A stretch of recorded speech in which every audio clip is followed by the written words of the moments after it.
It's been seen as a crucial test case. A federal judge in New Hampshire has blocked Donald Trump's order to end birthright citizenship.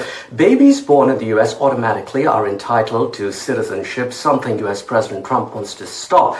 Groups that would be affected, undocumented immigrants, of course, and many Indians legally here in the U.S. as well who are working or perhaps studying. Now, the legal drama around it remains extremely complicated. Just last month saw the Supreme Court in a case related to birthright citizenship back Trump in his request to curb nationwide injunctions from lower courts. Let's try and make sense of this back and forth, which can be somewhat of a head spinner, but not a head spinner for our next guest here, or our first guest on the show, David Leopold, an immigration attorney. David is also former president of the American Immigration Lawyers Association.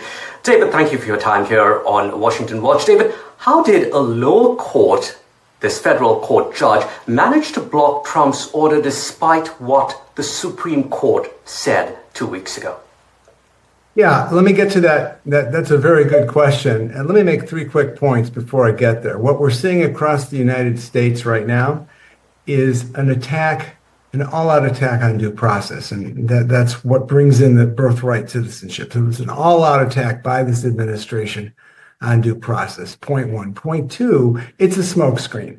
It's a smokescreen for the fact that they're taking away Medicare from people, that they're cutting education benefits, they're taking money away from veterans, the arts, and on and on.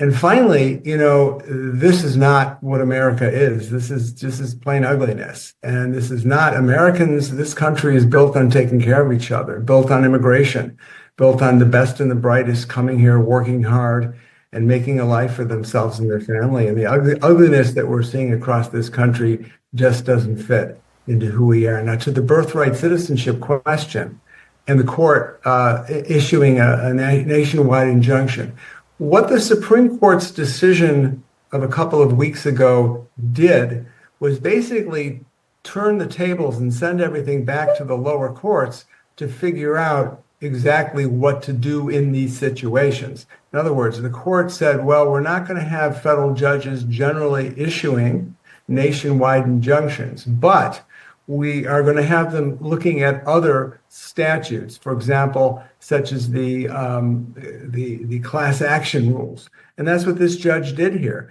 He said that the class of mothers, so the class of babies, the class of children that were born in the United States, which, as you correctly point out, includes so many South Asians, people from India, who are here studying, who are here producing, who are here adding to the economy and to the fabric of our culture.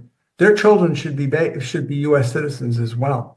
And so what this judge did was he certified this class, and he put a hold on it. So basically using a sort of exemption, the Supreme Court order really left room for broader relief through this filing of a class action lawsuit, in this case, all kids who will be affected by Trump's order.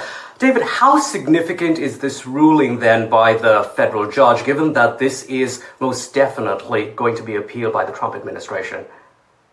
Well, it's significant because the federal judge has begun to extrapolate or define what the Supreme Court has done in the CASA case, which was the birthright citizenship case that was decided a couple of weeks ago. Remember what that case did. The Supreme Court did not decide on the merits of the birthright citizenship executive order. That's the order that President Trump put out shortly after he became president, that said the children of undocumented immigrants are not U.S. citizens, and the children of folks on H-1Bs, visas, O-1 visas, and others, J-1 exchange visitors, are not U.S. citizens.